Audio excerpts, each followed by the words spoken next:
evening, everybody, and welcome to another edition of Inside the Pigskin. My name is Scott Morgan, Rock the Motor City Madmouth. Glad to have you with us tonight. Great crew here. Lucky 7 stands for Stephen Reichel, Candy, Ben Troop, Marvin Powell III, Tom Shanahan, and Mel Farr Jr. are all in the house. Glad everybody with us. All right. Again, congratulations to the Indiana football team for winning. What a great win for the Hoosiers. So with that said, we have a great there's Candy. We got the helmet out there to congratulate the Hoosiers out there for a job well done over at Hard Rock Stadium. And there's the national championship trophy as well. Obviously, we know who takes the photographs. That is her. All right. Welcome to Eddie Prather. Let's get to it. This is going to be a show which is rapid fire. We're going to have a little, and Curt Cignetti is going to join us in just a moment. Okay. First of all, only 2 schools to hold undefeated seasons in both football and basketball at the same time. You have Indiana, and this hasn't been done since UCLA in the 50s and the 60s. Indiana, by the way, in 1975 and 6 was 32-0. Well, obviously they were 16-0 this year. So, all right, Stephen, that's just an unbelievable accomplishment by both UCLA and Indiana. You heard that, Marvin? That was UCLA. 1950s. Yeah. Hey. What, we had to go back 70 years to count it, though? Hey. How far do you got to go back to count SC doing that? Oh, my God. Okay, I give you that. Now, y'all was good in the 50s. Y'all were good in the 50s. I give you that. Thank you. So Stephen, okay, I called on you first. Okay. Yes, some thoughts. What? I gotta let the fire stroke underneath me. If they're gonna throw fireballs at each other, let them throw fireballs at each other. Oh, don't worry, they will. Don't worry, they get their Saturday gigs anyways. And I'm gonna tell you that we can enjoy it as well. Oh, hold on. Let me tell you, that show's become a classic with these two guys. I swear to God. I seen what y'all did last Saturday. I seen what y'all did last Saturday. Yeah, that's pretty good, these two guys. I've never seen two people that are big hit than these two. We're on to something with these two guys. Nothing but love. Nothing but love. It's a hate-love relationship. You got to love Nothing but love. Nothing but love. All love. You got to love a fellow fullback. I mean, even though he went to another school, you got to love a fellow fullback, even though he went to that other school. Yes, sir. I can appreciate that. So now, as far as last night's championship game, I was able to kind of sit down and watch it, and Ben and Marvin can attribute to this. I was calling for Indiana to win the national championship as soon as we got down to those final 4 teams. That's what I thought was going to happen. So. First 16-0 season for a college football program. What Curt Cignetti did, he did it with the cash sauce. The people that none of these big programs wanted. He did it with 3-star recruits. There's not a single 5-star recruit on that team. So that's where you have to tip his cap at. His quarterback. Miami didn't even give him a walk-on offer to be there, and that's his hometown. So listen, what Curt Cignetti did with that group of guys, you got to tip your cap to. This is the first time that Indiana has both a perfect season for basketball and football. Only took them to 2026 to be able to accomplish that. But let's not hold on to that. What you have to love what they did. You have to love that. The Heisman Trophy winner put the team on his back, put them in the end zone, and gave them the win. The defense, stops Miami. A terrible interception by Carson Beck at the end of the game to kind of seal it away for Indiana. It was a good back and forth game. It's something that as college football fans, as somebody who watched college football, you have to love how that game played out. It wasn't a blowout. It wasn't one team dominating over another. It was a back and forth boxing match until the end. So, hats off to Curt and the Indiana Hoosiers. But let's be real. I don't think it's going to happen again next season. It could. They still are retaining a lot of people, but I don't think they're going to get lightning in a bottle and get back-to-backs. So we'll see what happens next year. All right, Candy. Yeah, I mean, hats off to both teams because it was a defensive battle in the first half, and then in the second half, the offenses kind of came a little bit alive. Uh, Indiana went in there, and Indiana was blowing out the previous two opponents in their bowl games, and they didn't go in there and blow out Miami. Miami didn't let them. The defense held through. Yes, Carson threw an interception in the last at the end there. Call it whatever you want. If you want to call it miscommunication, whatever. But Miami went in there as an underdog, and I know they were playing at home, but they went in as an underdog, and they didn't do that bad. Like I said, they looked a lot better than some of the other schools for the other bowl games that Indiana has played against. But I thought it was a good game overall, better than some of the other previous games. But you got to give hats off to the Big Ten. Now they've won 3 in a row. All right, Mel. Yeah, I think Marvin and Ben can appreciate this. I mean, they won 16 college games. That's a lot of games. I mean, the NFL season used to be 16 games long. That's a lot of games, and they never slipped up. Now, everybody's acting like, they had a bunch of misfits. They're the Bad News Bears. They got Gloria Estefan playing quarterback or something like that. No, these are scholarship players. These people have pride. The stars don't mean anything. The stars, all they do is, they give you the eye. That's the eye test. Like USC, they look good getting off the bus, but once they got in between the white lines, UCLA handled them. It's the same. All stars it's the eye test. They look good. They look good on film. They look good getting off the bus. But what you can't measure is a person's heart. In Indiana, they have a lot of heart. Those guys played with a lot of heart. I played with a lot of guys in high school. They weren't the biggest, they weren't the fastest, but boy, I tell you what, those were some of the toughest SOBs you'll ever want to meet. And I would go in the alley with them any day of the week. And that's probably why we won the state championship and ended up finishing, I think, number 3 in the country in high school my senior year, because we had some real tough guys. Now, all of them didn't play Division I football. Some of them went on to play Division I football. A few of us did, but the majority of them, that was it for them, or they played at, Division II or Division III football. But Indiana, what they did is remarkable. What Curt Cignetti did there is remarkable. The way he's turned that program around. I mean, I grew up in the Midwest. Indiana was an afterthought. I told you I went on a visit there and had no intentions of going to Indiana because I wasn't trying to lose every week. I wasn't going to be the doormat for the Big Ten. That's just, I didn't lose. I mean, I wasn't accustomed to losing, and I certainly wasn't going to start doing it once I got to college. So, it's a great story.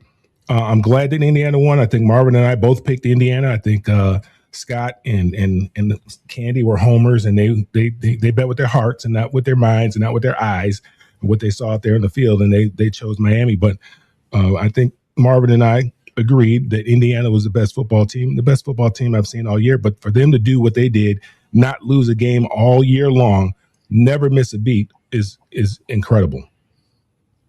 Well, I'm not afraid to admit that Indiana definitely took Miami. But go ahead. That's all right. I'll own it. Go ahead, Marvin. Yeah, in college football, you got a lot of teams that got 2 and 3 stars for the most part. Look at UCLA. The difference is Indiana has Curt Cignetti. They have a head coach. They got real leadership over there. I think what it speaks to is team. And we forget, in a world of like 5 stars and, all these guys getting NIL and social media, what celebrates the individual, we forget football is the ultimate team game. You're starting 11 guys on defense, 11 guys on offense. You got 11 guys on special teams, different special teams units. You got sub packages on offense and defense. You play a lot of guys. And for them to take a collection of guys who are 2, 3, 4 stars, no stars, and do what they did speaks to leadership. It speaks to the belief in team. It speaks to what happens when you have guys who are focused on team. Watching the game, they were talking about how one of the wide receivers at Indiana had an opportunity to hit the transfer portal early when Curt got there in his first year. And Curt had convinced this guy to stay and just develop, which today is, people don't do that anymore. Now it's, let me get that check. And I'm not mad at that. I'm not mad at that these kids want to get paid. They've been told to get paid their whole life, and they've seen their parents and all these adults in our society chase the check. So why should the kids be any different? But for Curt to be able to convince these kids to focus on team, to focus on development, to do it in Indiana. This isn't a sexy city where they're at. Like Mel said, USC, UCLA. We're in LA. You know what I mean? Ben's down there in Florida. A lot of things popping in Florida. You know what I mean? Indiana there's nothing out there. You got nothing out there but cows and grass and cornfields. And listen, the first time I went meth labs. The first time I went to Indiana was to play Notre Dame. And when we landed, we saw cornfields. That blew our minds coming from LA. You know what I'm saying? So to get those, I'm saying it's a big listen. Just like kids grow up in Indiana, and it's a different culture out there, different scenery. When they go to LA, they see bright lights and all that stuff. It's also a culture shock coming from LA going to Indiana because you feel like you're going back in time. All I thought about was the movie Hoosiers and how crazy that whole scene looked, right? So I really give credit to the head coach, man, just to be able to really get in these kids' heads and give them that old school mentality of let's build together. It's about the Jimmies and the Joes, no doubt about it. And granted, typically when you say Jimmys and Joes, you're talking 4- and 5-star guys. Nah, we're talking about football players, guys who might not have all the stars, but they got all the heart, as Mel was saying. And you put that together on a team full of 100 young men, and you convince them to stick around and build something special. That's a special situation, man. It really is. It's an old school approach, and I was rooting for Indiana really just because I wanted to see the school out of nowhere come in here and do something. I want to see the perceived underdog. When you look at the history of their whole program, I want to see them do something. And then also with Mendoza, the quarterback, I love this kid's humility. I mean, he speaks from a spirit of gratitude, and I think it's really genuine. So he won me over with that. But Indiana is a very special situation, and what they're building over there is scary. They look like a Nick Saban team out there. The Hurricanes surprised me in that they showed up, man. They showed up. They put up a fight. They put up a fight in spite of a lot of mistakes. They had penalties. They had special teams errors. I mean, and they were still in it till the end. That game went down to the wire, which tells you how hard those kids were playing because, in my opinion, the score doesn't really indicate how the game went. In my opinion, Indiana was kicking their butt. The inside run, the back shoulder pass. Miami couldn't stop a nosebleed, but they were in the game. So it was, for me, I thought it was a really good game. I liked the back and forth. I liked the fact that Miami fought. I liked the fact that a no-name program came in there and beat a high caliber program like the U. And I thought it was a great event, a great scene, a great game for true football fans. All right. By the way, Ken, a shout out to you as well. I appreciate you being a new subscriber. So we appreciate you very much. We give you the shout out. You're the hero tonight for even mentioning a comment like that. We're all obviously looking to get as many new subscribers as we can. The more Kens out there, Ken, and 7C, then in the eyes of Bette Midler, did you ever know you're my hero? There you go, Kenneth. There you go. A little Bette Midler. And we'll turn over to Tom. I do know a little bit about music, not a whole lot. All right, Tommy, take it from there. Before I comment on the game, I want to go back to the Bobby Knight, Curt Cignetti comment. Ben, you'll like this one. There's only about 10 teams that have won national titles, multiple national titles in football and basketball, multiple in both sports. One is Michigan State, the other is Florida. Hey, waiting for that. Here's what USC didn't win any. Stood out to me watching that game. Do they play basketball at USC? At a very, you ever heard of Juju Watkins? You ever heard of Cheryl Miller? I don't think he was. I think he's talking about men's. He wasn't talking about women's. He's talking about men's. Yeah, I've heard of Cheryl Miller and Juju. I don't think about gender. Go ahead, Tom. Okay. Here's what stood out to me. When Indiana played Alabama and Oregon, the 4- and 5-star players that Alabama and Oregon have didn't make a difference. They got thumped. Miami's 4-star and 5-star players, they made a difference in the game. Ruben Bain and the other defensive lineman put so much pressure on Mendoza. He only threw for 186 yards. He completed big passes, but their playbook was reduced quite a bit because they There was too much pass pressure. And then Mark Fletcher and Malachi Terry, it looked like they were going to take over the game. You could see they were much more explosive than Indiana could cope with on defense if they could get them into the open. So the 4 and 5 stars were about to make a difference in that game. What happened? James Madison transfer, 2-star, I think, out of high school. Mikhail Kamara gets by a poor block. I don't know if you guys watched that punt return the punt block play. The number 87, Mikhail went right by him. Kamara, he went right by him. All he had to do was turn to his right and block him, and he blocked the punt, and that was the difference in the game. So I didn't know if Indiana was going to be able to sustain this, and I'm not sure if they can. One reason they were better than last year than they were this year is Fernando Mendoza turned out to be a Heisman Trophy quarterback. Where I'd have to go back and look at the timeline, but I think Carson Beck committed to Miami before Indiana took Fernando Mendoza. Beck was paid $4 million. Mendoza paid $2.6 million. What's that? That's coaching. That's Curt Cignetti.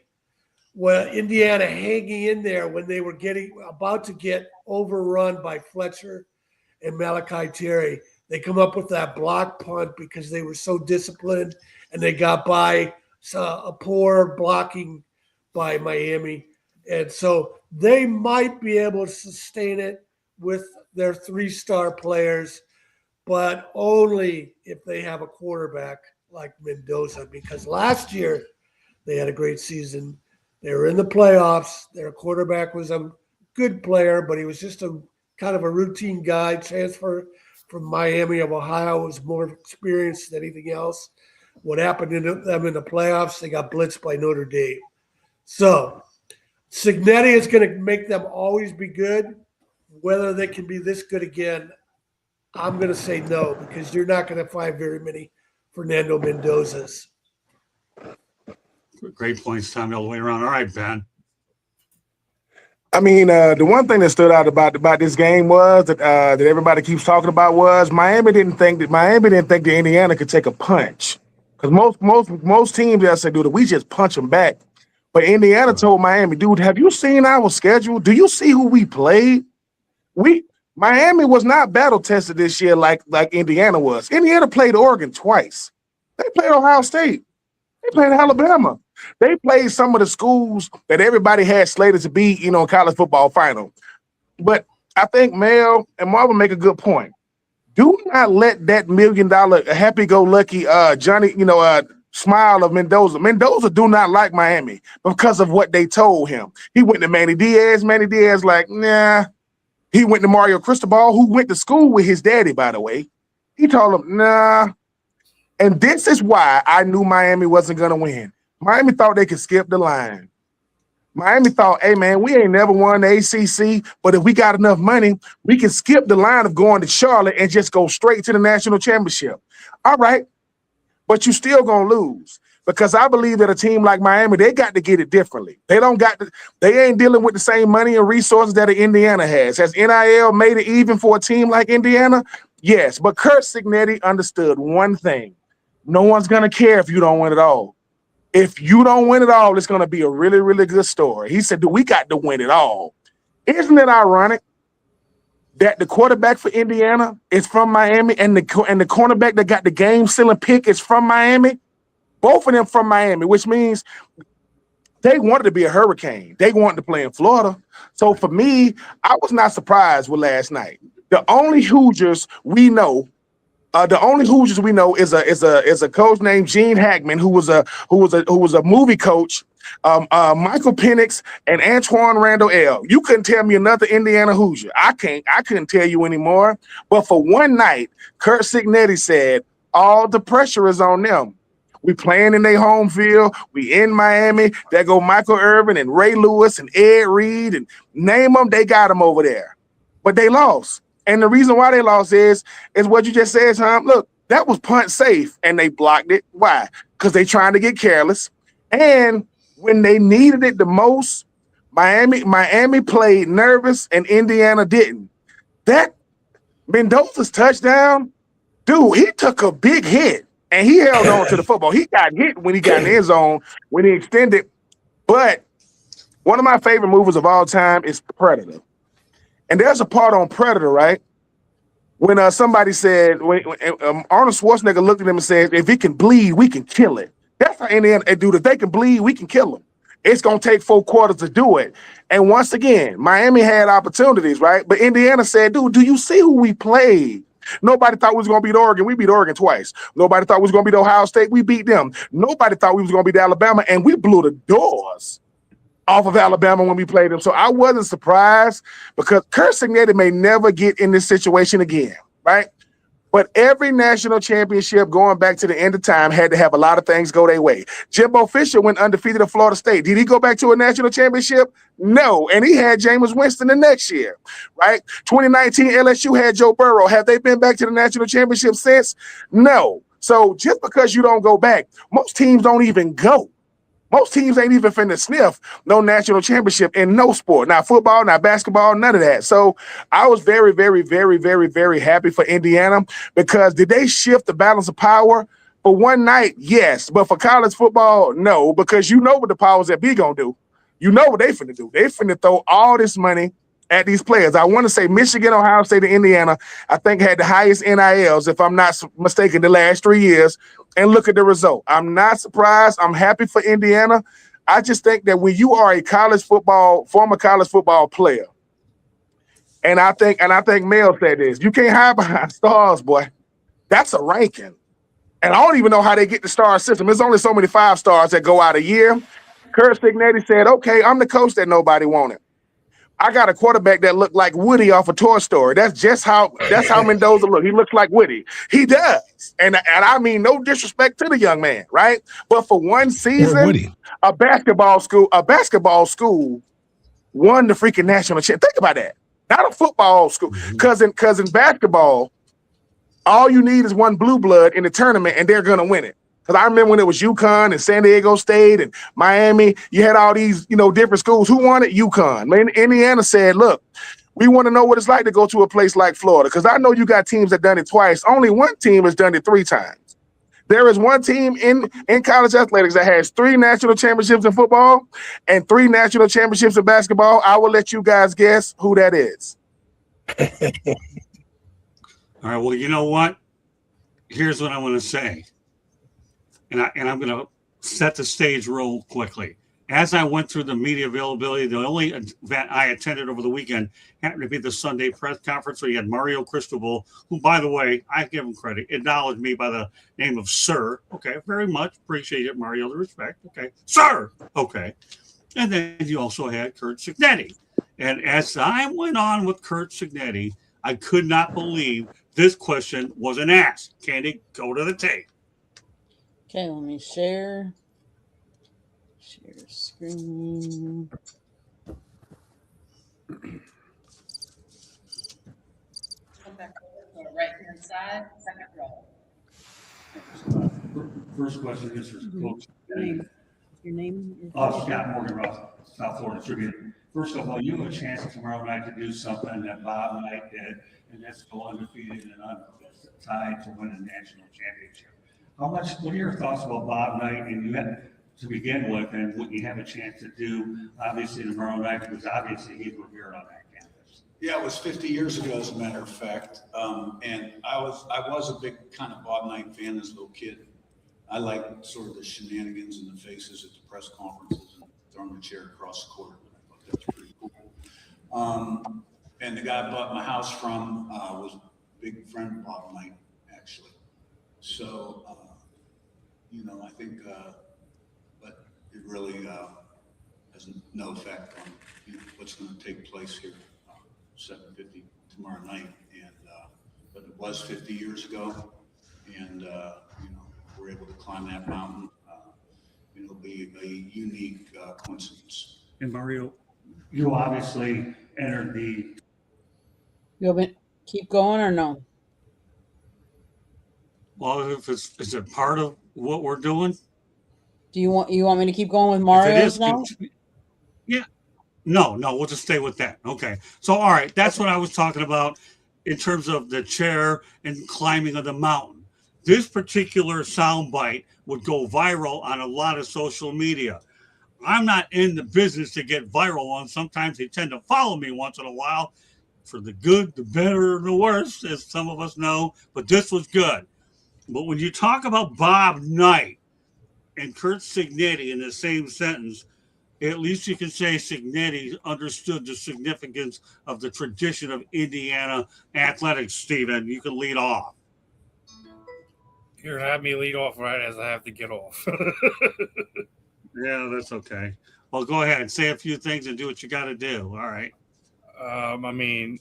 Yeah, Curt gets it because obviously, as he said, he was a Bob Knight junkie, so he understood the significance of the moment and what he was about to go out to try to accomplish. So,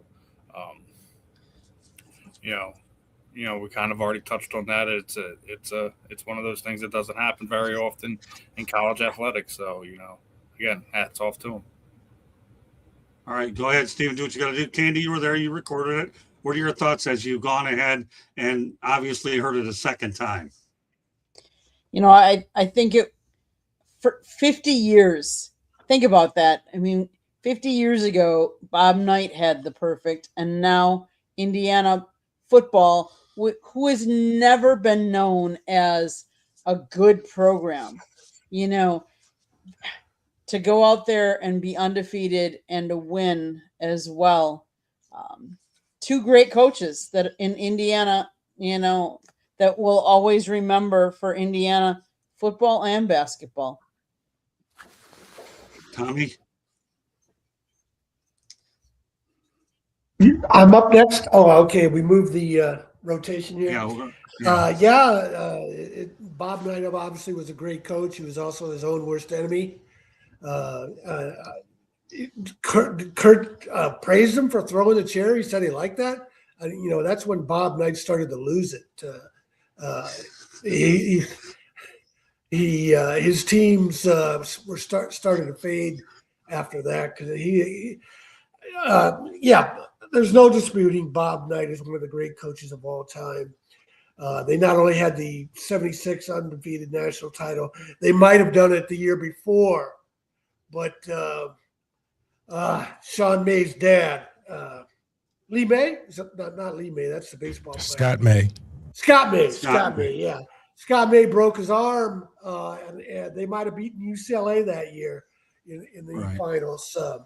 So there's no disputing Bob Knight. And Bobby Knight, this is the sad thing about Bobby Knight. He had a charming side to him, what he wanted to be. But he let his ugly side come out too often. And when it came out in the worst way. And we all know that. And Curt Cignetti is not anything like Bob Knight. It's a little bit different time.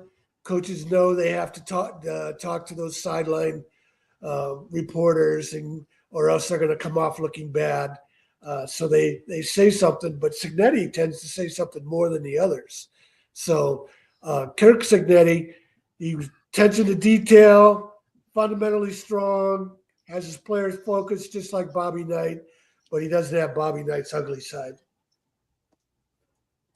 Well, Ben? No, I mean, I think it was number one. I think it was a really, really good question to ask Scott, because I think a guy like Curt Cignetti, he don't want to bring it up. He rather somebody like you bring it up, and he says, "Hey, man, I appreciate being mentioned in that breath." But Bobby Knight is legendary. I know he was different, but he was legendary. So, yeah, I'm just happy for Curt Cignetti to be able to win. I don't know if he gets to let his so.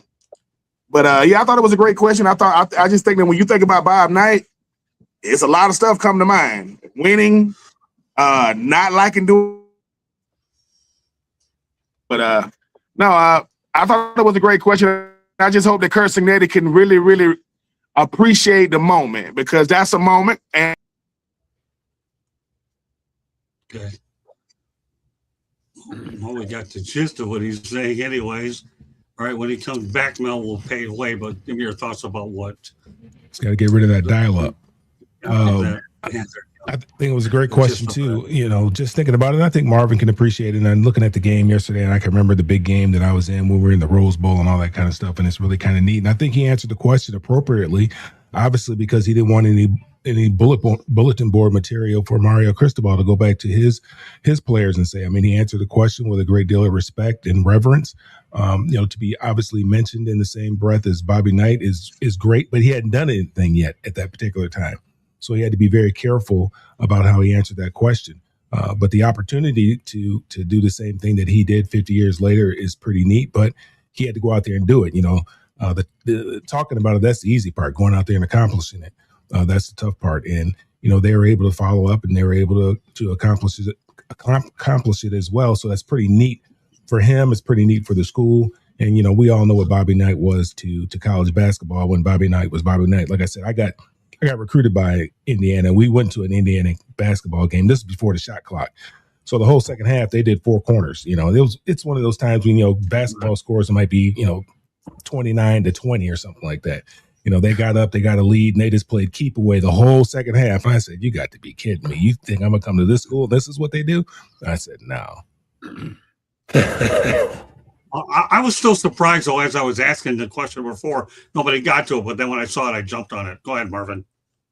I think Cignetti is a real class act. I have a lot of respect for guys who have a certain humility within them. And listen, this is the same guy that says, Google me, But, I take that as him being honest. And I think when you're honest about the situation, I don't take that as arrogance. I take that as confidence and just telling the truth. It is what it is. To be mentioned with Bobby Knight is something that he should feel good about, just to be in the same sentence. Listen, Bobby Knight coached, 50 years ago? Not 50, 40 years ago, whatever it may be. In the 80s for the most part, I believe. And his name still gets brought up. There's been a lot of coaches since Bobby Knight. You don't hear their names, but you hear his name because of the impact he had in the game, in the sport, and with some of the greatest players. I don't agree with choking players out. But listen, I can respect an old school dude. I can respect an old school approach, especially in a day where I think these guys are a little spoiled, but it is what it is. So yeah, I think Cignetti is just a real class act. I think it's a blessing to be mentioned with a guy like Bob Knight. And I think this guy has a lot more winning to do. You can't put your hands on these kids nowadays. Let me tell you something. I was impressed with his temperament as I got to know him during the press conference and getting my opportunity when I did. Ben, was there something you wanted to finish off with that before we go on to the next topic, or you feel that you summarized everything pretty well? No, I got it. You need some quarters for your internet? I'm trying to tell you. I be trying to tell you guys where I'm at. I mean, Mel. We'll pitch in for a prepaid card for you, so you can get some more minutes on it. I am in. Think about the deepest, countryest town you ever been in, and I'm in a more country than that. I'm over here on AT&T, baby, and I don't even know if AT&T is down there. What's that stuff that Elon Musk got? You got to get that satellite. We'll get one of them things over there. I don't want nothing Elon Musk got. What is it? Starlight? Star something? All right, Mel. Okay, leave him alone.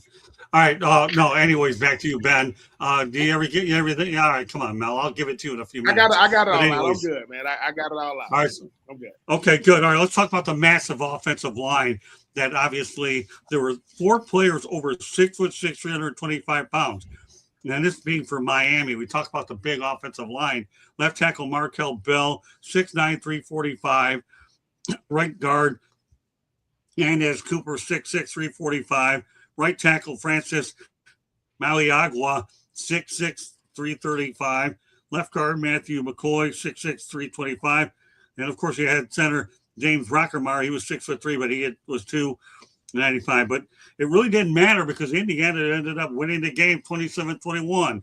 All right, Ben, what are your thoughts about the big offensive line that amounted to nothing when it was all said and done because the Hoosiers came away with the win? Ben? Hold on. Wait a minute. I heard some of that of what you were saying. All right, you want me to go over all the parts that you pick up? No. I heard 6'3", 325 pounds. I heard that. The Miami offensive line size matchup against Indiana. That's what he's asking. Yeah, that's all you need to know. Go ahead, Ben. Look, listen, Miami offensive line was man looked like an NFL offensive line. The problem was Indiana didn't care. They was like, yeah, man, y'all look like Miami. The problem, once again, Indiana is looking at Miami like this. Look, dude, if y'all dominate us, that's what's supposed to happen. The problem is, though, and you know this, Scott, it didn't happen that way. I mean, you 6'6", 320, 6'6". I mean, that's impressive, but I just think that sometimes, you know, when the guy in front of you is not cooperating, saying, hey, man, you know we Miami, right? We know. You know we're supposed to dominate y'all, right? Yeah, but we didn't get the memo. So I would want to know what Ohio O-line average. I want to know what, you know, Penn State O-line average, because they probably been seeing that stuff all year. So once again, I'm just super duper impressed with Indiana for the simple fact that they didn't blink. And Scott, I don't know if you, Candy, was right there and like right there in person, because from where I was looking, man, it didn't look like a mismatch. I know they was looking like Tarzan, but they wasn't playing against Jane on the other side, man. Indiana was like, bro, we got to win this, because there's gonna be much to do about nothing if we don't. If we come in here today and it went the other way, you know what everybody's saying? Indiana is a fluke, just like 2025. They're a fluke, but they weren't, or 2024, whatever. So 6'6", 325 only matters if you win the game. 6'6", 325 just means you a big dude that got pushed around by a smaller dude. That's what happened last night.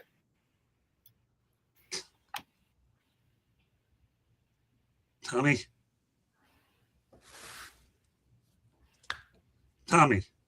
it's your turn. My turn? Mm-hmm. Yeah. Yeah, sorry about that. Yeah, it's your turn, Hey, Tom. you know, Curt Herbstreit was talking about how they were moving around their defense.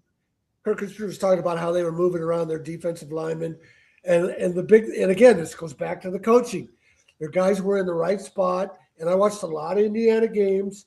And Aiden Fisher, their linebackers, Aiden Fisher and Isaiah Jones, they were always in the right spot. They were always making the right read, whether it was a run or a pass, a screen, something over the middle. That's coaching. They were overcoming the 4 and 5 stars and getting their 3-star players to play up a level. And not every coach can do that. And not every coach is going to be able to do that every year. And the other thing, I was just looking at the stats, the tackles. You know, you saw some of those plays where D'Angelo Pond, the little 5'7", 5'9", 176-pound corner, he ran around the end of the tackle and nobody saw him coming and made a tackle in the backfield. So again, they knew how to compensate for the size difference because their leading tacklers were all defensive backs. And if you watched Indiana football this year, as much as I did, that Aiden Fisher was everywhere. And then last night they were Herbstreit was focusing more on Isaiah Jones making plays out in the flat. But again, these guys were extremely disciplined, well coached. They didn't make mistakes. And I think I said last week when I picked Indiana that I thought Miami would make a couple of stupid penalties that would help Indiana win. So in addition to that block punt, that was the difference. Yeah, one of those touchdown drives, Indiana got 30 yards of penalties. So Cignetti is just at the top as a coach. He proved it at every level, and not every coach can make a jump to Division I. I made this point many times. Mike Houston won at all the lower levels. He won a national title at James Madison. He went to East Carolina, and he couldn't win there, and he got fired last year. So Curt Cignetti is just an incredible coach. Okay, Marvin. Yeah, listen, Indiana reminds me Indiana reminds me of that team from Hickory in that movie Hoosiers, right? They had the small guys. They weren't big. They weren't super athletic, but playing them is like death by 1,000 needles. And sometimes, you know, when you're so big and lethargic, and don't get me wrong, Miami has athletes. Those guys on the O-line are athletic, but, you know, the smaller guy can get in there and be a disruptor. And that's a problem. And make the running back have to adjust. And now he's having to bounce. Now he's getting gang tackled. And that's the reality of playing against, a smaller team who's efficient and well coached. So that's what you saw in that game, in bits and pieces. And listen, at the end of the day, it's about the hearts of men, and it's David and Goliath. That's a real thing. You know what I mean? So bigger, stronger, faster doesn't always mean better. It doesn't mean you're going to win. You can look at the size and the weight of these guys on paper, but the game isn't played on paper. It's played on the field, and on the field, you put them pads on. I mean, it doesn't matter who's bigger. That's irrelevant. At the end of the day, if you about your business and you come to play, then you're going to give anybody a hard time, no matter how big and strong they are. And we saw that yesterday. Yeah, we sure did. I just found it amazing that you have all those 6'6" guys on one offensive line. It just blows me away. But anyways, we'll turn it over to the other running back to get his comments on those big people. Mel?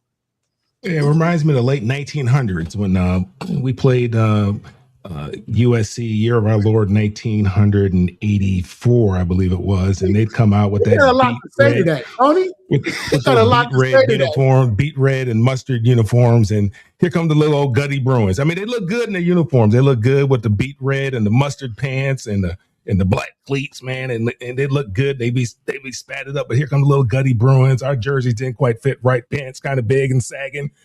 But they knew after that first whistle, after that first kickoff, they were in for a dogfight.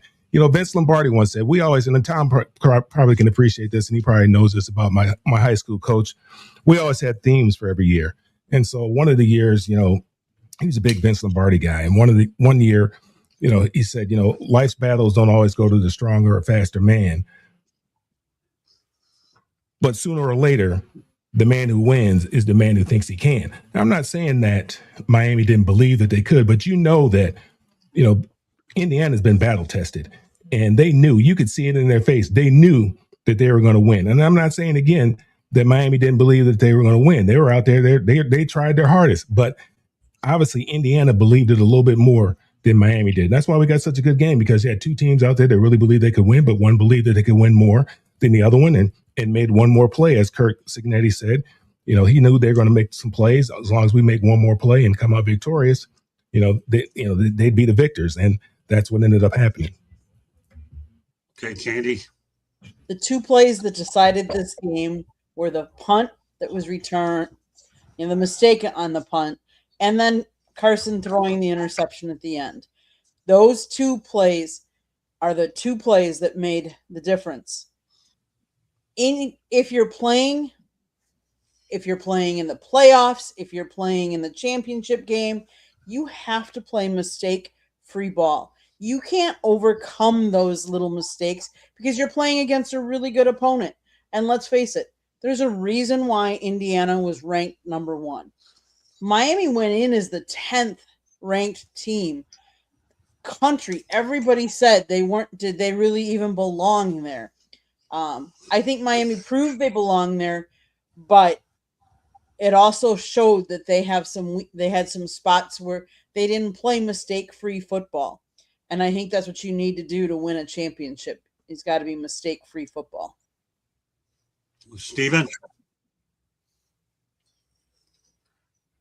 You're muted, or I can't hear you.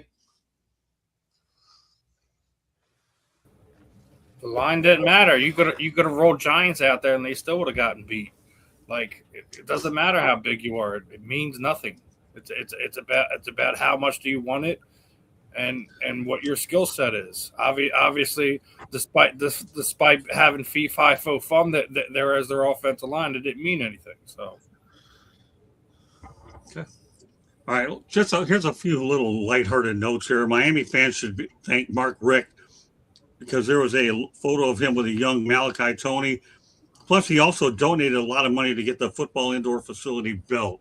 So I don't know what you know about this one, Steven, but Mark Richt, I'll tell you what, before they got that indoor facility, they used to play outdoors all the time, and it was brutal. And Candy and I have worked in that place, Candy, and that's quite a place, isn't it? It is, yes. A very nice place that they built there, the indoor facility. It's where they hold their pro days and stuff like that. That's where we've been. Any thoughts on that real quickly, Steven? about Mark Richt? Don't get so Yes, that excited, means no. Steven. All right, go ahead. Yeah, don't get so excited. All right, that's okay. He's got other things to be excited about. I'll let him use the energy later about all the other stuff we got in the works. Go ahead, Mel. Mark Hey, Richt. that's great. He's giving back to the program. I think Marvin, you donated something to a USC, didn't you? You got like a special hot tub or something like that. The Marvin Powell III hot tub. Huh? It wasn't $1 million like he gave. Right, it was a hot tub. One of those inflatable ones. I gave what I could. That's all. Hey, I Mel, understand. let's stay on point, Mel. Okay. But anyways, yeah, Mark Richt is definitely a guy who obviously had a great run over at Georgia for a while, and then came back to his alma mater and helped him get that indoor facility, and not forget the fact that he played there as well many years ago under Howard Schnellenberger as well. So, Mark Richt, more power to him. And this photo that I saw with Malachi Tony was just cute because he's able to relate to the youth, let alone the fact we all know that Malachi Tony is one heck of a young player. All right, so with that said, we'll turn over to Marvin. Yeah, I got a lot of respect for Mark Richt. Really great guy. Never met him, but just, I remember him as the offensive coordinator for Florida State. And obviously he's a UM alum. And, he loves the school. And a school like UM that has such a new but proud tradition. And I say new because they became relevant to me in the 70s, whereas a lot of other schools were winning championships 100 years ago, literally. They came when UM came on, they came on fast in the 70s, especially in the 80s and 90s and early 2000s. They should have top facilities. The problem they have in UM is they don't have a lot of space. Coral Gables is a small area. If you've been out there, there's not a lot of land to build on. We have the same issue at USC. We have the little bit of land that we have, and we do what we can with it. So, kudos to him for doing that. What a blessing for him to be able to put up so much money for his school. And again, when you recruit, well, first of all, in South Florida, they have so much talent, and they have talent coming into that school to visit on a constant basis. So you want these kids to see top-notch facilities, because when they go to Ohio State and they go to Notre Dame and they go to USC, maybe not UCLA, but when we go to certain schools, you're going to see great facilities. So just in the competition of it, the recruiting of it, you have to be at a certain level. And I think it speaks a lot that this guy wants to put his own money into his school and give them a facility that is a first-class facility. So, yeah, great story, man, and you want to see more of that. Tommy? Yeah, they brought him back, and he coached at his alma mater, and he's just always loved the school and wanted to do something for it. It's a great story. I know every time the lottery gets up to $1 billion, I buy my tickets. And my plan is always to donate something to Michigan State and Ferris State in my hometown, but I haven't won yet. Well, speaking of Malachi Tony, let's talk about the game that he had real quickly. The kid's only 18 years of age, and in the championship game, he had 10 receptions, a touchdown, and 122 yards, and he gave his team a chance to win. So Malachi Tony, we got to know him a little bit earlier in the year at Candy. He's a soft-spoken kid, but I'll tell you one thing: what he's done on the field, interesting to see how things play out this year. Any comments about it, Steve, or you just wait till the time that it becomes a future Philadelphia Eagle? What do you think there, Steven? I don't know what you're talking about. Exactly. All right, wait for him to become a future Philadelphia. Ben said his internet's kicking his ass. He's sorry, brother. That's all right. Tell him not to worry about it no more. We're good. Tell him it's okay. We'll see him next week. Okay, Candy, go ahead.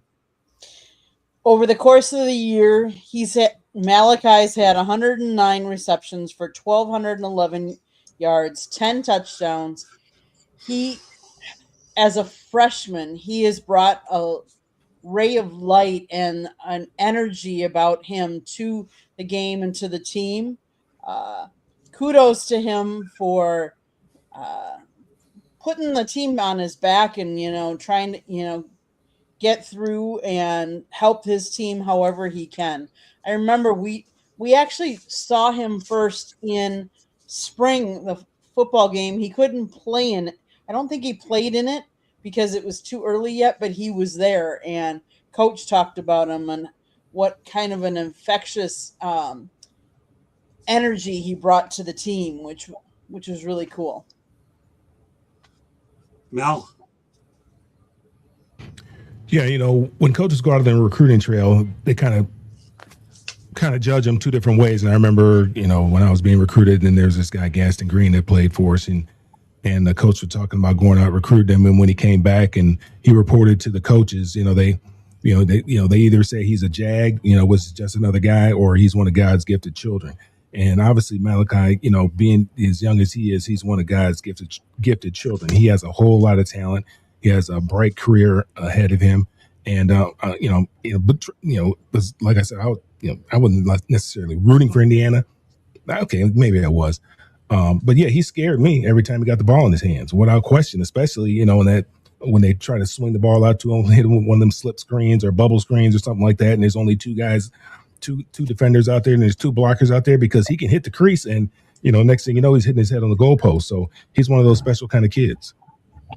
Well, yeah, he's also dangerous on special teams too. This guy, what he does on punt returns and kick returns, unbelievable, Marvin. Yeah, you get the guy in space. He's a problem. Oh, Yeah, no this doubt about is. it. I can't tell you how impressed I am with him as a freshman to be such an impact player, dynamic player, game breaker. This kid is dangerous. I mean, and he's not a big guy. He's not a big guy at all. He's slithery. He's tough. He's fast. He has good hands. He can catch the ball. When he's competing with a DB for it in the air. I mean, he's really right now. He plays like he's a senior headed for the NFL draft. What you hope for a guy like that who's so young and so successful is that he can continue on doing the things it takes to be great. He can continue to challenge himself and push himself, because right now he is already one of the best players in the country. If he was draft eligible, he'd be a top 10 pick right now. I believe that, just because of his ability to separate and to make plays. You saw him take a handoff. He had a running touchdown. I mean, he's catching the ball in space. He does it all. He's super dynamic, man. And again, I remember when I was a freshman, I wasn't ready to have any kind of real impact. I played one play the entire year of my freshman year, one play. This kid is really him and the running back. I mean, they're the heart and soul of this team in regards to playmakers. They rely on two guys for the most part, even though they have other skilled guys. And for him to play in that game, in the national championship against a historically great team, and to have the impact he had, he's already, and this is saying a lot, he's already on the list of the best receivers at Miami ever. And they got a long list of guys. Yeah, I'm not saying he's at the top, but I tell you what, he puts together a sophomore season that's anything close to this, then he'll be close to that top. And again, there's a long list of great receivers, talking about just at the college level. So he's phenomenal, highly impressive. Yeah, no question about it. Yeah, he's definitely one of the better players I've seen at his age. In fact, when we talked to him, he was only 17 years old, and he was really soft-spoken. He didn't get much out of him. It obviously made a lot of progress as the year went on. Tommy? Yeah, like I said earlier, Mark Fletcher and Malachi Terry looked like they were going to take over the game with their talent. 4- and 5-star players are still going to be dominating college football. If Indiana didn't have such a great season and Cignetti wasn't such a good coach, Miami would have been playing Alabama or Oregon with their 4- and 5-star players. So, but Indiana got that block punt, and then I thought Beck was going to drive him down for another score, that Fletcher or Terry was going to break off a play. But what happened? Cignetti's defense disguised that coverage. Kirk Herbstreit gave it a good analysis that the quarterback went under because he knew he had a safety behind him, and he was able to pick off the ball. That's not going to happen with all the teams. And so, yeah, Fletcher and Malachi Terry were freshmen, great players. They were also playing their 16th game of the year. So they were developing. They were more like sophomores. And Marvin, I'm going to come to your defense a little bit. When you were a freshman, you didn't have fifth-year seniors in front of you. Guys stayed 5 years. The redshirted as a freshman and stayed 5 years. And if they only stayed 4, it's because they were NFL draft picks. So that's a big difference, too, why you see more freshmen. Absolutely. All right. So I'm going to throw this fact out there. It's only a fact, and we can proceed accordingly unless somebody wants to say anything about it. But Indiana became the 14th since the inception of the NC national championship game in 1998 to play for his program's first national title. The other ones prior were Virginia Tech in 2000, Oregon in 2011, Oregon in 2015, of course, Indiana yesterday. Anybody have any quick thoughts about that fact? Listen, in the day and age of college football with NIL, it is so impressive that they can go out there and bully a team like Ohio State, who had a payroll of over $40 million. Oregon's payroll, absolutely over $35 million. Again, you brought it up in the first part of the show, these 4 and 5 stars. A lot of these stars, their ratings sometimes are really off, but a lot of them are not. I mean, Oregon is loaded with talent. Alabama is loaded with talent. Ohio State, forget about it. I don't think people really understand how impressive their dominance was. Not their success, but their dominance. I mean, it's just, and I can't say it enough, it goes back to just understanding and having a real team concept, and it shows you the strength of what you can really be if you get a couple guys who love the game and really come together, man. This is something that I hope all college teams and college athletes and high school athletes are looking at. I think it gives a lot of coaching points for youth coaches, high school coaches, when they talk about team and how important it is. And you're going out there playing against, you're David going up against a Goliath. That's every night in Friday Night Lights across the nation. You have a lot of high school teams and even college teams that are playing bigger schools, man. Indiana has really did something that I think a lot of schools are going to look at and study. And it'll be very interesting to see how they're viewed even years from now in this NIL era, having no stars and not having the biggest payroll, but being dominant. Okay. Anybody else want to add to that, or we'll shift over to the NFL? Okay, I know Steven will get him back in the show now. So Jarrett Stidham, obviously his revenge game in the AFC Championship game. He takes over for Bo Nix. Sean Payton actually said Stidham is capable of starting for a number of teams, and obviously know that Nix is out for the rest of the year. Some thoughts, Steven, about Stidham? You think he's capable? You like what his coach had to say about him? Well, that's what his coach is supposed to say about him. You're always supposed to sit there and say that your backup can perform as admirably as your starter. Listen, he's not pulling off a Nick Foles here. Let's keep it real. We're on the cusp of watching a rematch of the Seattle Seahawks and New England Patriots. It was a nice story in Denver, and it's about to come to an end. It's unfortunate how it happens. It's terrible that the play before the last play of the game, he winds up breaking a bone in his foot.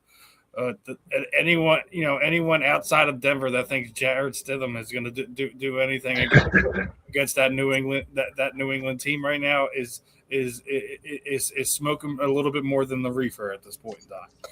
And it's not anything against Stidham or what Denver has already done. When you lose your starter and you have no time to put together something to put this kid in a position to potentially win the game, they're not a run heavy offense. It was a nice balance between everything, and I don't think Jarrett Stidham is going to have enough tools in his tool belt to overcome what the New England Patriots defense is going to throw at him. So, I mean, I don't think they're going to get blown out of the water or anything like that. But the Broncos fan, they're thinking that he's gonna put a couple wins together and they're going to have another Super Bowl trophy in their stadium. They got another thing coming for him. All right, turn over to Candy. The person who I feel bad for is Bo Nix. I mean, on the second to last play of the game, getting injured. But what a comeback. What a win for them, But yeah, now for Jarrett Stidham to go against the Patriots. Do I think they can win? Absolutely. Let's face it. We've seen more parity in the league this year, and we've talked about it. Any given team on any given Sunday. Now, it also depends on how it goes, how well he gets coached up this week. He hasn't, played for them, but could they win? Hey, anything's possible. Tommy? Yeah. Hey, Steve, first of all, Nick Foles had a lot more experience going into that game. Right? Tons more experience. Yeah. Tons more. It's not even a comparison. But it's not just that. It's when Carson went down. He had multiple games in the regular season where he did perform well, and Right. then even if you look in that playoffs, he didn't turn it on until that NFC Championship game, and then all of a sudden everything was clicking, and he had that offense humming. And they also changed the offense to conform to what Nick was good and what he was bad at. They don't have the time to do this in 3 weeks to put everything together. Nick Foles had that advantage. He had the experience, all of that. Yeah. So, I don't expect anything out of Denver. I got interrupted there and lost my train of thought to getting back on screen. I wanted to finish up with a comment. Nick Saban was crying about how the Big Ten's paying guys to come up, like Julian saying left Alabama, and all these other guys that are going north for more money than the South can't play. What a hypocritical statement to make, because one of the reason Saban left was because the reason Julian Saban left Alabama for Ohio State was because the coach he came to play for, Saban, retired. And Saban and Kirby Smart have had such a huge advantage because they had 4 or 5-star players on second team. So for him to be crying about the Big Ten has more money and they're going to get more talent, it's so hypocritical. And I'll say this one more time. I've said it many times. Nick Saban never won a Big Ten title. He was there at Michigan State for 5 years. Mark D'Antonio won 3 big titles, his first one in his 3rd year. If you think I'm going out there and giving Nick Saban any sympathy, no. Period. Yeah, Right. talking about you can't get guys to stay in the South. He had guys from Hawaii coming to play for him because so many players, they followed each other on social media, and so many players thought, oh, the only way I'm going to make it to the NFL is if Nick Saban coaches me. So, if anything, the NIL money has broken up that thought pattern. Yeah, I really feel bad for Nick Saban. Stay on game day already. Be done with that. Because that's his biggest, loudest platform. That's what he has. More power to him. All right, Mel. Yeah, well, I want to make one more sickening comment go about ahead. Saban. ESPN, they're promoting all this money they donate to schools.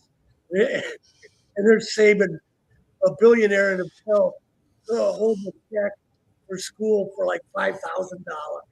Give me a Oh, don't worry. I got a teaser for you guys in a couple weeks. We're going to talk about Nick Saban in the National Hockey League, but I'm waiting until we get back from the Senior Bowl. If you guys want something to laugh about, stay tuned. We'll talk about him with the Nashville Predators, but not tonight. Go ahead. Anything you want to add to this other current topic, though? You already said Stidham. All right, go ahead, Mel. I mean, he's a professional. He's been around the league for a long time, Jared Stidham.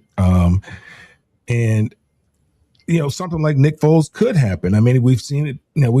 We have seen it before. The thing that that Sean Payton should be upset about is why does he have him running that play that he had him run on the second to the last play? Why are you doing that? Why aren't you just taking a knee or whatever the case may be, or give it to the people who run the football, who get paid to run the football, as opposed to having your quarterback go over there and fall down awkwardly and somehow or another he ends up breaking his ankle. But Jared Stidham, I mean, it should be interesting to see what happens. He is a professional. I'm pretty sure Sean Payton will have him ready. I mean, he's a quarterback guru. All the pundits think so highly of him and what he's done with Bo Nix and stuff like that. And I finally realized why I don't like him so much. It's because all the pundits they just gag on him, and I just can't. It's just sickening to me. So we'll see. We'll see how great of a football coach he is. Everybody says he's a great football coach. We'll find out. Great points, Mel, all the way around. Appreciate it. Go ahead, Marvin. Yeah, to pick up on what Mel's saying, my thoughts are if anybody can get this guy ready, I would think it would be Sean Payton. Sean Payton's a former NFL quarterback. He's been around a lot of good offensive coaches. You see what he did with Drew Brees' career. And, believe me, he's been getting this guy. He's been prepping this guy and getting him ready. The issue they're going to have is when you look at Bo Nix and that Denver offense, Think about how many plays he has to make running out the pocket and just, sidearm. He throws the ball sidearm at an angle. Like, he's making so many great plays because of his athletic ability. That ain't Stidham. That's not Stidham. And I think that speaks to maybe a breakdown in that offensive line protection, whatever it may be, that Bo Nix is always having to make these spectacular plays, which he does. So I'm expecting a game plan, obviously, built around Stidham's skill set. They still have players, guys. They have players on Denver's offense. So we'll see what happens. It wouldn't be shocking to me for them to win this game at home at all. I wouldn't be shocked. I don't expect it, but it wouldn't be shocking at all. So we'll see. Well, I've seen crazier things happen in the NFL. Let me go back to a couple things. Once upon a time, Dick Vermeil lost a quarterback by the name of Trent Green. What happened? Curt Warner. I've seen crazier things happen. Am I putting Stidham in that category? No. But I'm going to go back to what Mel and Marvin said, okay? Sean Payton knows what he's doing. Give him a chance to see what he can get out of Stidham. And I can say another thing about Stidham, don't have a lot of wear and tear on his body because he's been carrying a clipboard. And we'll go from there. Yeah. There you go. Frank Wright. Oh, he's one of my favorite people. That's what I'm saying. I beat him a few weeks ago.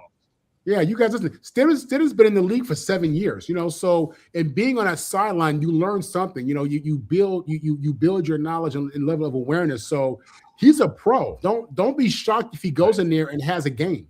Don't be shocked at all. I wouldn't bet on it. I'll tell you, don't be shocked. Well, here's the thing. Let's put a hypothetical. 3 more topics. Show moving at a great pace, by the way. Just say he does have a game and they manage to win. Just done. Then he has at least a couple weeks to get ready for the Super Bowl, and that's a different animal to begin with. We'll leave it at that. Let's continue the rapid fire format. And then we're going to talk about the first career playoff win for Sam Darnold, Seattle's first NFC title game since 2015. Steven, some thoughts about a couple of firsts that have taken place up in the Pacific Northwest. We're starting off with Sammy, and we're talking about with Seattle. Steven. Well, the Team Dark Side in that defense ain't no joke. I said it Monday. I don't care if the Eagles did find a way to beat San Francisco 49ers. They were not beating that defense out there in Seattle right now. And if I'm the Rams, I got more problems than a little bit right now because Sam Darnold and that team can play ball in that stadium. That defense is lively. If they continue to play the way they're playing, there's no doubt in my mind that they're going to be hoisting the Lombardi Trophy in less than 3 weeks. Katie? Sam Darnold was selected 3rd overall in the first round of the 2018 NFL Draft by the New York Jets, where he spent the first 3 seasons. Then, due to injuries and inconsistent play, he was traded to the Panthers, alternating between starter and backup. He went to be a backup in San Francisco, and he kind of really had a breakout year in 2024 with the Minnesota Vikings, where he led them to the playoffs and earned Pro Bowl honors. He joined the Seahawks now the following season, leading them to their conference top seed and an NFC championship game. I don't know how highly the rest of you would speak for Sam Darnold, but to get 2 different teams to the playoffs in the NFL is pretty darn good. Great points, Katie. All right, Tommy. Yeah, Sam Darnold's a story about NFL quarterbacks from both ends. He got thrown into the fire too early, destroyed his confidence. And these rookie quarterbacks should sit on the bench and learn first without getting beat up and destroyed. So while he had time on the bench to kind of rebuild his career, he's resurrected himself and shown what he can do at Minnesota and now Seattle. Minnesota Vikings are looking dumber by the day that they chose J.J. McCarthy over Sam Darnold. No. Yeah, Seattle's tough, and in the game last week couldn't happen to a nicer guy get beat like that. It couldn't happen to a nicer guy and a nicer team. So happy to see the Seahawks do that to San Francisco. There's a common theme if you look at these playoff teams. A lot of coaches are losing their jobs, right? Because they don't have the right guy playing that position, that quarterback position. and if you look at the teams in the playoffs that are left in the playoffs right now, they all have palatable numbers at the quarterback position. If you start paying these quarterbacks extraordinary amount of monies, you can't field the rest of the team. And a lot of unfortunately, a lot of head coaches are losing their jobs because they're spending so much money at that position, and you can't put a team together. I can't believe that the Buffalo coach lost his job. I mean, can you believe a third of the league? A third of the league is turning over. Almost a third of the league. 10 football coaches. I don't know now, Scott, and Tom. You guys have been around a little bit longer than I have, but I can't remember a time where we've had this much turnover in the coaching ranks in my life. Well, I can't. I'll say this for McDermott.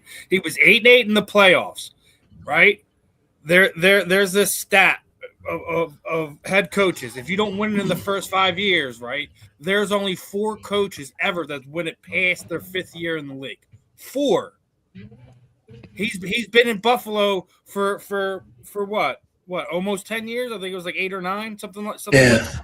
So it was he just run his course, and unfortunately he has a couple bad calls in that game that kind of cost him that game, and it cost him his job. And Josh turned the ball over a lot. You can't turn the ball over that way.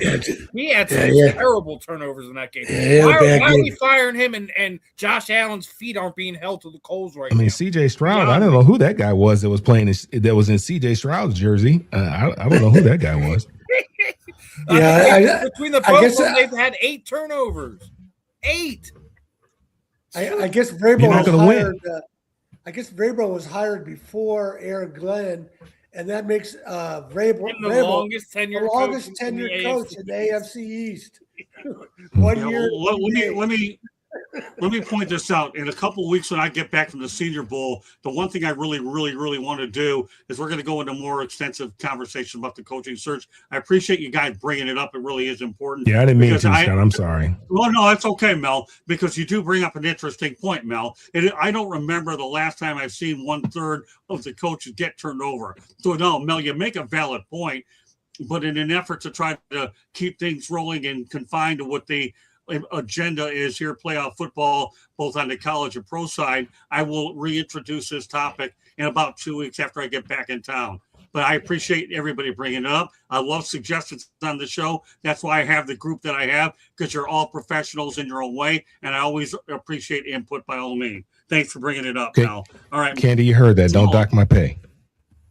No, I'm not docking. Give me a break. I can think of other things I'll dock, but it won't be that. And I'll say that off camera. But, I was doing research, but I did research, but I'm gonna hold off since Scott's gonna use this at a later date. I will. In about 2 weeks. He's finding folks. I will. I have other things I can do besides that. And I got news for you. Those aren't camera-related situations. The only one that knows about that is Marvin, right, Marvin? I can tell you right now that it's 6.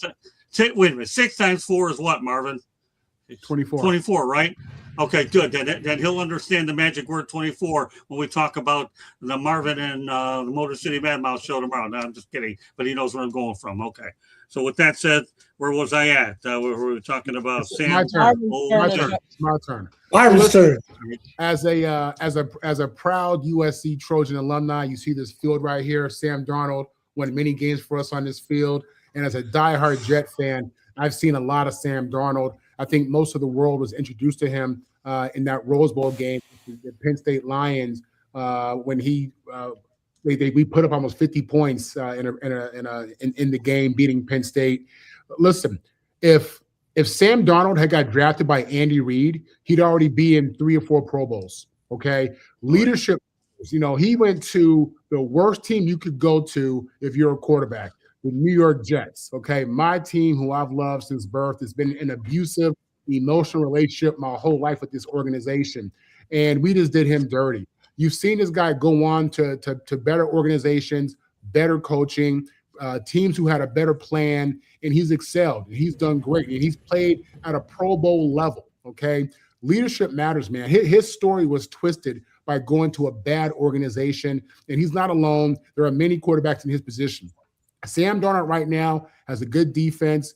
I think overall he had a good season, and I'm looking forward to watching this USC alumni lead these Seattle Seahawks to a Super Bowl victory. I am. I think they have what it takes. I like their weapons. I like their defense. I like their leadership. I like what he's doing at the position. I love his growth.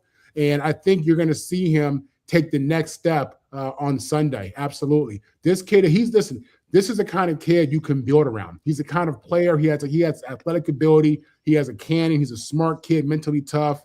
And you saw what he did in Minnesota. I think that's the tip of the iceberg. Invest in him heavy, invest in him long term, and there's more to come with Sam Darnold. That touchdown pass he threw was unbelievable. Yeah, Well, and speaking of Andy Reid, Patrick Mahomes sat for a year behind Alex Smith. Right. Well, give me a show to talk about how many players should sit behind other players. That'd be another story for another day. I love all the topic ideas. You get these written down, Candy, because we got the records, we got quarterbacks that should sit. Of course, you have a million of them in Green Bay that always do. But anyways, let's continue about the head-to-head matchup between the Rams and the Seahawks, because there's 1-1. The points, the Rams obviously 58, 57 yards, Rams 83, 830 to 829, Rams 7-5 in touchdowns. Pretty even, Steven, across the board. Let's talk about the matchup. We'll get to the prediction shortly. I already think that the matchup we need to watch is the Seattle defense versus the Rams offense is the only matchup we really need to be concerned with, and I think that's going to be the determining factor of the game. If that Seahawk defense is able to get turnovers from Sam Darnold, from those wide receivers, tight end, running backs, whoever has the ball in their hand, if they win the turnover battle, they will absolutely win the game. It's not even Candy. A question in my mind. Go ahead. All right, Candy. Yeah, Seattle's playing really tough. If you watch that game, they were real physical. As much as we might like Matthew Stafford, I'm not sure that he has the protection that will afford him time to find his receivers. I mean, he was scrambling this last game. He got hit a couple of times. As much as we might like him, Seattle's going to be tough, especially playing at home. That 13th man is always something to be reckoned with. Okay. Tommy? Yeah, I don't know where the Rams would be without Matthew Stafford. I mean, they almost lost 2 times to the Carolina Panthers. They lost in the regular season, and they were lucky to pull out the playoff game. So I don't see how they can play with Seattle. And if Kenneth Walker has another game like last week, it's time to have a revote for that 2021 Heisman Trophy that should have gone to Kenneth Walker, who won the Doak Walker Award for the best running back. By the way, Kenneth Walker the third, Tommy. Oh, just correcting you. Kenneth Walker the I third. can't forget the third. Okay, all right. That's right. Hey, Over to you, Mel. After all, Marvin ought to know what the third is. All right, Mel, go ahead. Tommy, aren't you saying that just because you went to Michigan State, are you? That's because I saw him so much. Yeah, exactly. It's tough. I mean, obviously I'm cheering for the Rams, but that's going to be a tough game for them. I mean, you look at Seattle. Seattle's a very good team. I think the difference this week versus last week, they don't have Caleb Williams. They don't have somebody that can run around in that pocket, and even Bryce Young, somebody that can run around who's mobile back there in their pocket, like Caleb Williams, like Bryce Young. Sam is more of a stationary individual. You're not going to have to worry about those type of spectacular plays. Now he can get outside the pocket and buy some time and throw the ball down the field, but he's not going to do what Caleb did, run back 30 yards or whatever, and then heave one up and the guy comes down with it in the end zone. He's not capable of doing something like that. But it should be a very interesting game, but it's going to be a tough game. I can tell you that. Very evenly matched. They're 1-1 on the season. They play each other often. They know each other well. It's one of those games where, whoever turns the ball over the least is probably going to be is more than likely going to be the victor in this game. It's just they got to make sure that they do everything right. Don't make them a lot of mistakes, and don't beat themselves. That's the key. They can't beat themselves. We know Sam is still dealing with that oblique injury. I have to believe that he's still dealing with that oblique injury. But, I mean, he played lights out last week. Like I said, that touchdown pass he threw in the left corner of the end zone was unbelievable. I didn't know he had that kind of stuff in him. And I told you, I've said it before, I've never been a fan of him. But, watching Seattle play, watching him the last couple of years when he was in Minnesota and also watching him here in Seattle, I have a different opinion of Sam Darnold. Okay, Marvin. Yeah, listen, the matchup here is the future Hall of Famer Matt Stafford, probably future MVP of the season, go up against this 12th man, because they matter, this 12th man and this Seattle defense. Stafford has two really good receivers out there with Nuka and Adams, and I want to see how they defend these guys. I want to see if they're going to pressure, if they're going to blitz Stafford. But this is going to be a classic matchup. If you love football in regards to being a chess match, then this is the game to watch, because Stafford's going to have his hands full. But if anybody can go on the road in a playoff game and do something against an elite defense, it's a guy like Stafford who he's been playing so long. I mean, he has all the tools, he knows all the tricks, he's seen it all. But again, Seattle's playing this amazing defense right now, so that's the matchup. When the Rams are on offense and Seattle's on defense, that's when you need to get your popcorn. Yeah, no question about it. Let me tell you something about this matchup. And I was so impressed with the beatdown that Seattle gave San Francisco that it allowed Robert Saleh to get a head coaching job sooner than he did before. But with all due respect, and I won't tip my hand on that one, we'll leave it alone. So don't jump on that one, Stephen, which I know you will. Don't. Leave it alone. I'm the one who put my foot in my mouth this time, and I'll deal with it. But all kidding aside, okay, I was so impressed with what Seattle did. Stafford better get out of the gate pretty quick and make his connections, because the deeper this game goes and the more that Seattle has a shot. And Katie, it's the 12th man. I don't think it's the 13th man. I think it's the 12th man in Seattle. And you also have one in Texas A&M too. Hope to get out there one of these days. But so it's okay, no big deal. But they're loud either way. There's nothing like the 12th man, by the way, if you're in Seattle, than at the old Kingdom, which I ended up seeing a game many years ago before many of these guys were born, except Shanny, by the way. So Kingdom, what a great place. I love that concrete dome. But yeah, you don't want to waste a weekend traveling to Texas A&M. Oh my God. No, give me a break. Tommy, you ever heard that thing called a bucket list? I never got there this year because that's not a bucket list place. No. It is what it is. I had my best shot when Miami went there, but now Candy and I did our better things on the road internationally. It's a good thing.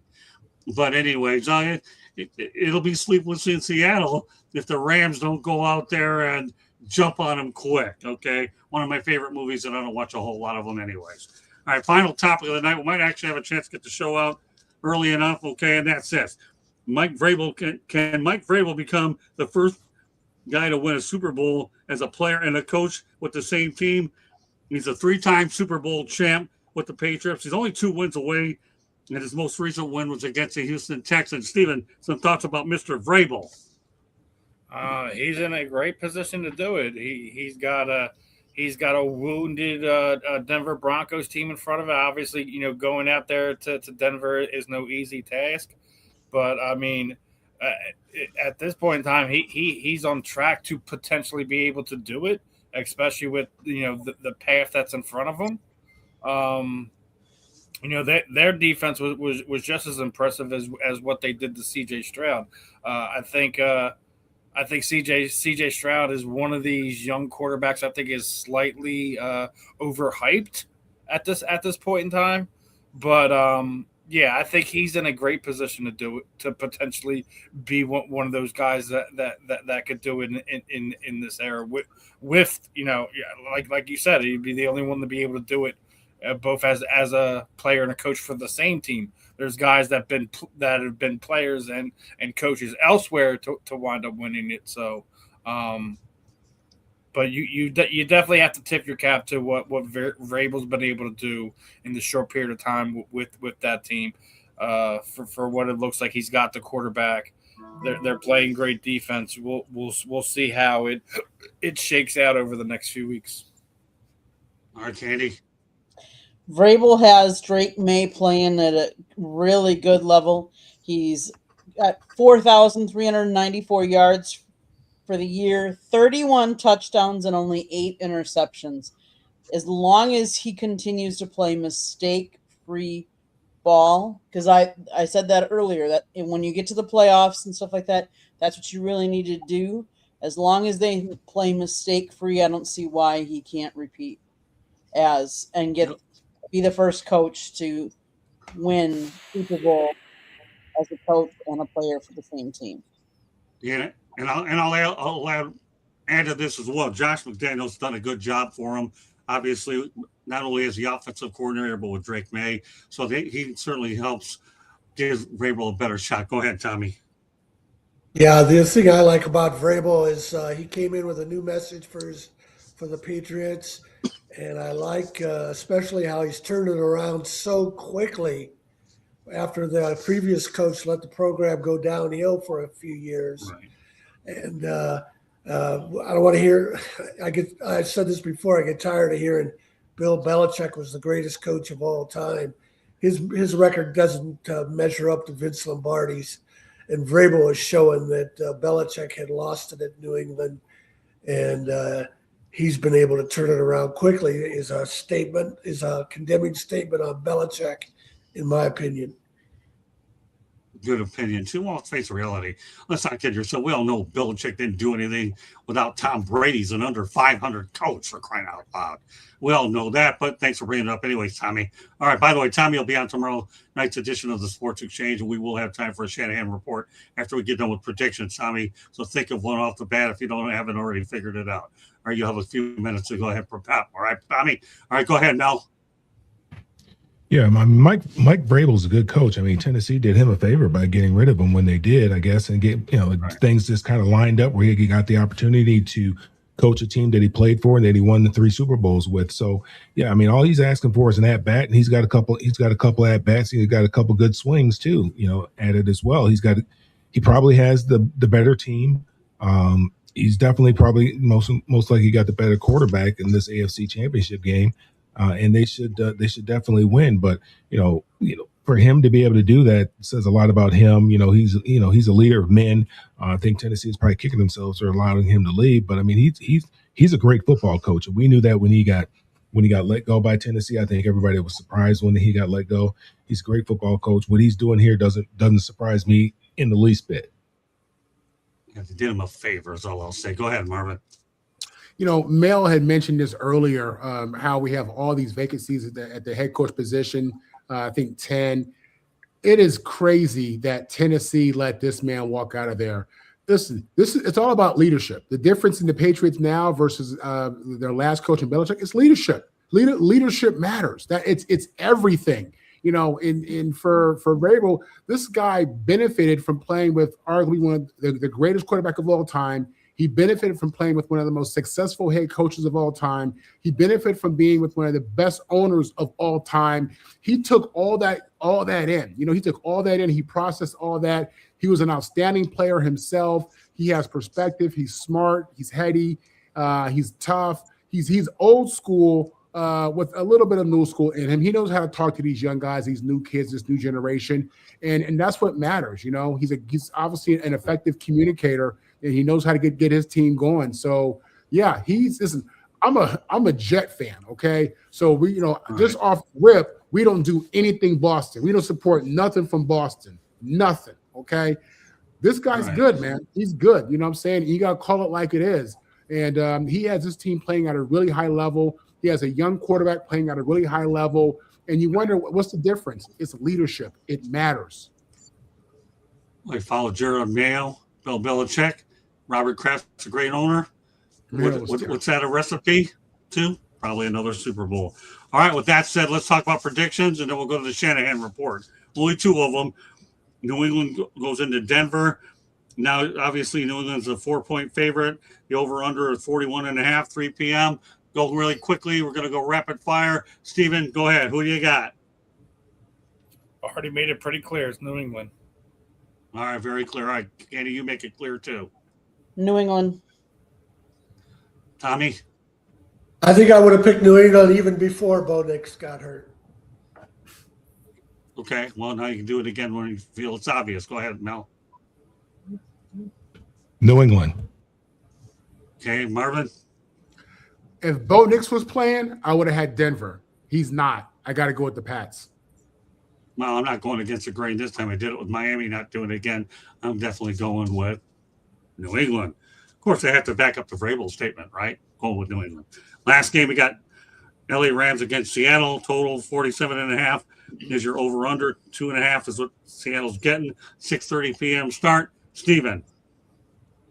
Seattle. I mean, like I said, I made it clear. You know, I love what Matt Stafford and the Rams have done this year. I believe he is the league MVP, but their song ends in Seattle. It does not continue back to San Francisco. Candy. Seattle. Tommy. Seattle. The only question is if they thump them like they did San Francisco. Yeah, no question about it. All right. Mel? Los Angeles Rams. Ah, Okay, that's fair enough. Got to have somebody different. Okay. Somebody's got to be right. yeah, Mel's different for sure. Mel's different. Yeah, hey, give me Sam Darnold all day. Yeah. Seattle. Yeah, I'm going to go Seattle too. All right, I'm also going to the Shanahan report, and Tom Shanahan's going to give it to us. TomShanahan.report. Twitter is Shanny4055. The story I have on my website, and I also sent it to you, Candy, to post on the South Florida Tribune, is about Notre Dame receiver who is transferred to Michigan State. He was behind a couple of veteran receivers at Notre Dame, and Notre Dame was more of a run-oriented offense. And then Notre Dame brought in two, can you believe this? 2 5-star transfers, both from Ohio State. So that probably had something with him deciding to leave Notre Dame for Michigan State, which needs an upgrade in their receiving room. So pretty excited about him. But what I really the reason I wanted to write about him is he's going from Notre Dame to Michigan State in 2026. 2026, Michigan State is back on Notre Dame's schedule for the 60th anniversary of the 1966 game of the century, a game that probably had the most talent of any 2 college teams on the field, 7 first-round draft picks out of just the senior class. And then if you count all 3 classes, freshmen weren't available, 33 All-Americans, or 33 guys who went on to play pro football, I should say. So I wanted to write about that being such a special moment in college football. Guys like K.K. Smith and his peers will need a history lesson, but it's one of the most important games in the history of college football.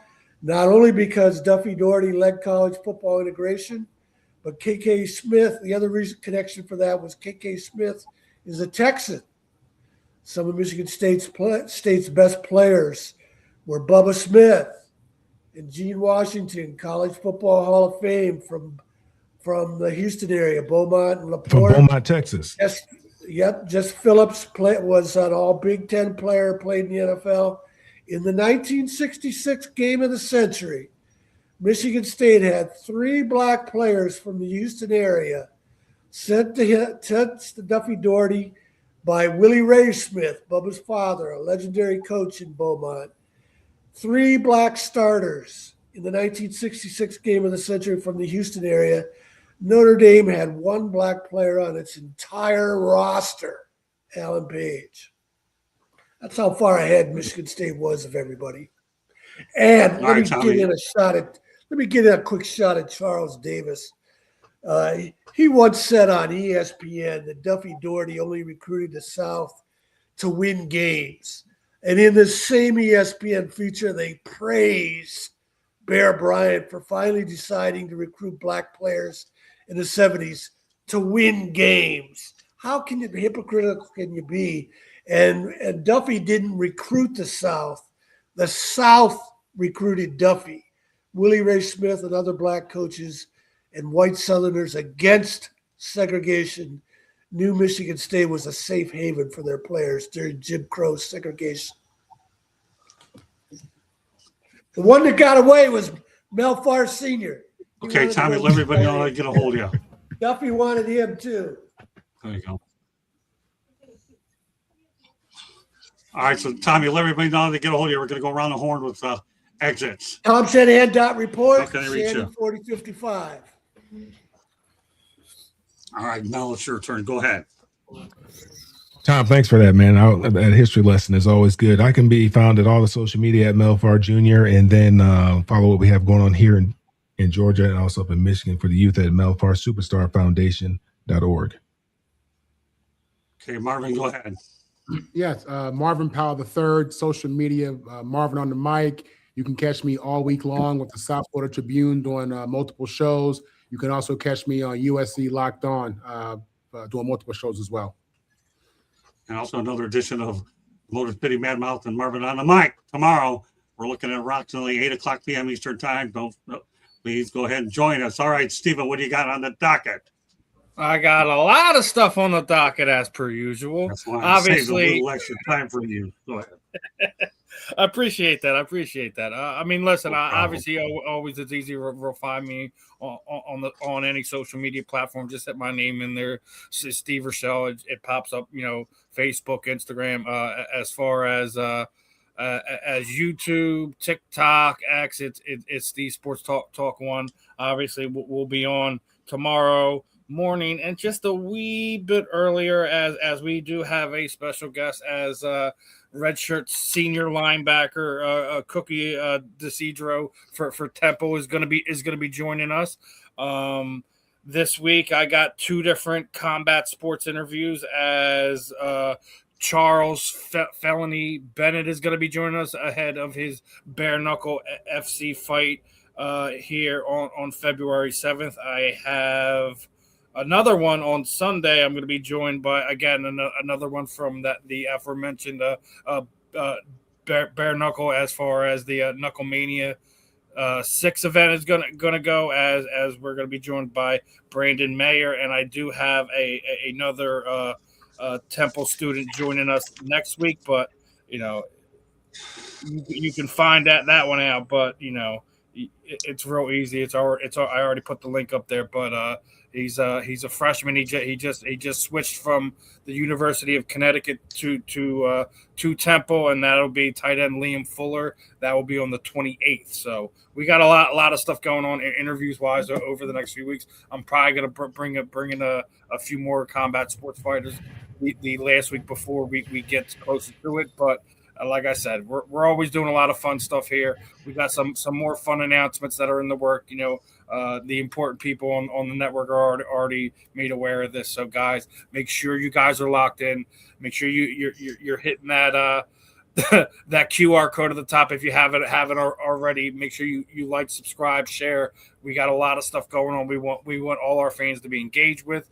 We want all our fans tuning in to all the programming we have here on the South Florida Tribune. Great stuff. I guess it's good. I have a few less topics that give Steve more time to advertise. Good stuff, Steven. And I like that hat, by the way. I wonder where you got it. Wear it well. All right. Anyways, I just showed my doorstep one day. I can't even. It didn't even have a name on it. Yeah, it's called David Copperfield 101, and you just made it appear. Great stuff. All right, go ahead. Candy, take us the rest of the way. Shows you what I know about magic. Okay. South Florida Tribune Publishing Company published a book, Lessons from the Microphone, Tuning into the Enduring Wisdom of Visionary Leaders. It is written by our host, Scott, the Motor City Madmouth Morganroth. Talks about his 40-plus years in the media business and how it has evolved and changed. Get your copy today. It's available on Amazon, Barnes & Noble, Kindle, Google, and Apple Books. It's also available in audio version on Audible, Kindle, Nook. Go get your copy today. There's also a link on our website, www.southfloridatribune.com, where there's a plethora of great content, so go check it out. If you like to listen to podcasts, you can find us wherever you get your podcast. If you see the red subscribe button in that lower right-hand corner, that means you have not yet subscribed to us. What are you waiting for? Just click it, like us, share us, and then turn on your notifications so you're notified every time we go live. one last plug, and that I've got to do this. If you like to listen to Chicks Talking Sports, you missed an episode earlier tonight, 7:30 p.m. on Tuesday nights on the Chicks podcast. It's me, Megan, Jen, Carrie, and Dawn, and we talk all sports. You know, Queen of Hoops, NFL, college. Just go check us out as well, and give us a like. Back to you, Scott. All right, tomorrow night on the network, doubleheader. Marvin and the Mike and the Motor City Madmouth return, as well as the Sports Exchange. All our coverage begins at 8 o'clock p.m. Eastern Time, and we carries on to 9. And then on Thursday night, we're going to have Fire Up. There will be no early show on Thursday because yours truly will be at a local networking event here in Coral Springs, but we'll have Fire Up at the Country Club with Candy. We'll have another soundbite from the media availability on Sunday down in Miami, and that'll be Mario Cristobal talking to us. So on behalf of Ben Troop, Mr. Internet, okay, or lack thereof tonight, but we still love him anyways. And we have Stephen Reichel, Candy Ebling, Tom Shanahan, Melfar Jr., Marvin Powell III. This is Scott Morgan, the Motor City Madmouth. Thank you for joining us on this edition of Inside the Pigskin. Titles, Curt Cignetti joined Bobby Knight as Indiana Legends. Yours truly had a chance to talk with Curt the Great. We'll have more great championship information on Saturday's edition of Inside the Pigskin in the morning. Don't worry, whatever we didn't get tonight, we will get to it on Saturday. Lots of great program in the next few days. Take care, everybody. Have a great night. And if you forgot everything that we did, go ahead and hit the rewind and take notes. We love it. Love it. Take care, everybody. Have a great night and enjoy the football. And maybe some are supposed to be right, some are supposed to be wrong, but at least there's only 2 games. It's pretty hard to screw up that many of them. Take care, everybody. Have a good night. Bye now.